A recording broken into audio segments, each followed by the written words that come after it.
Afternoon, Paul.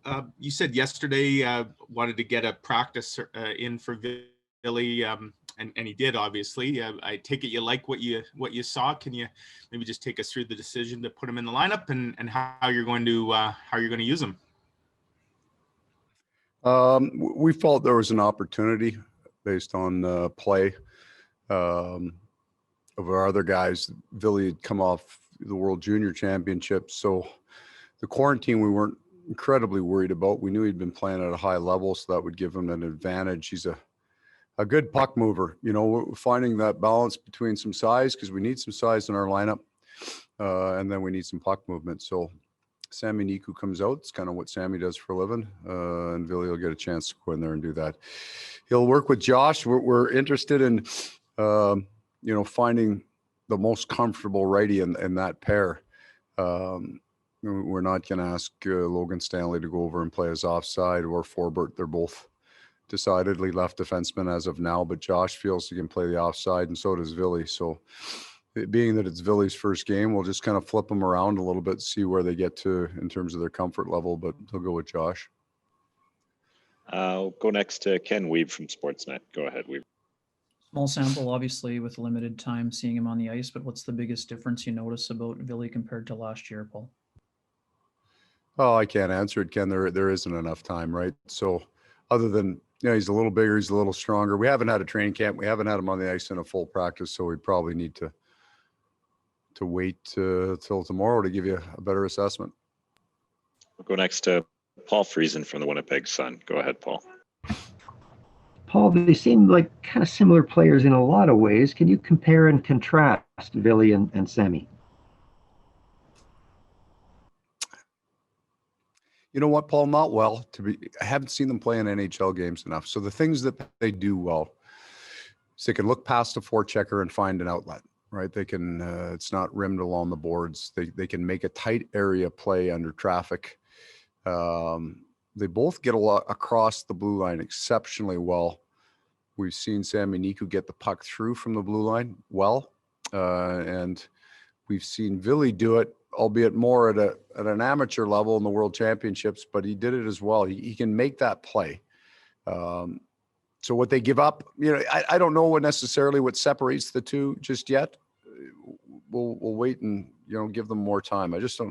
I don't know that there's enough time on the clock right now for both of these guys for me to define them. I don't think we want to. We want to see where they can grow and where they can develop. We'll go next to Kelly Moore from CJOB. Go ahead, Kelly. Thanks, Gregor. Morning, Paul, or good afternoon, I guess. Yeah. Because of how the games have gone so far, with you trailing as much as you have, how many times have you thought, oh, I could go to this fourth line, but because of the situation, you just haven't been able to, in the last two games in particular, I guess? Yeah, you know what? Not as early as I might have. Like, I've got faith in that group, mindful of our schedule. So they're sitting around that 10-minute mark. I mean, I had at this time last year, and we'll talk about the start of the year, I didn't get that fourth line on the ice very much at all, but we're talking about 3 and 4 guys that couldn't get a lot going. So these guys, I got more faith in that they could put one in for you. But 10 minutes will be a solid number for your fourth line across the league. That's a good number. We'll go next to Murat Tatesh from The Athletic. Go ahead, Murat. Hi, Paul. Just going back to Niku and Heinola, just in terms of the modern defense, puck movement gets talked about so much, but then you have to defend at some point. So what does a guy with his skill set, as you know it, have to do to carve out, a successful start? Right.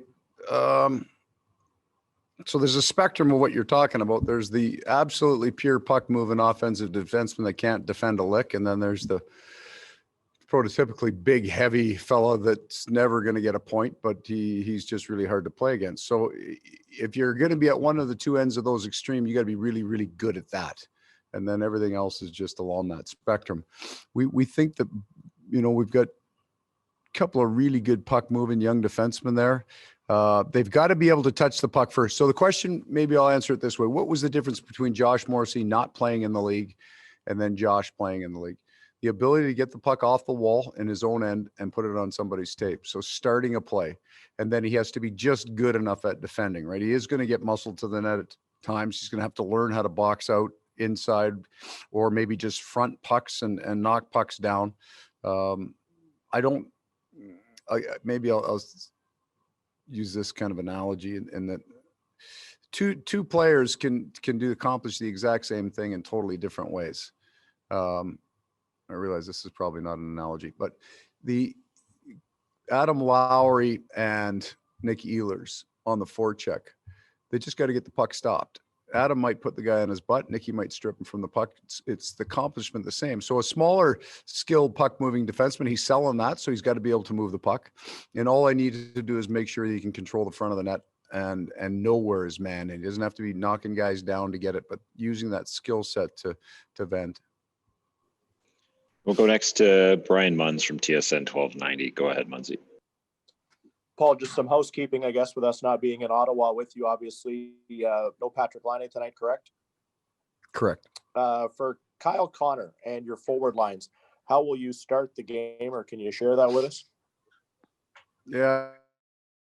I mean, I bet money to start the game the way we finished.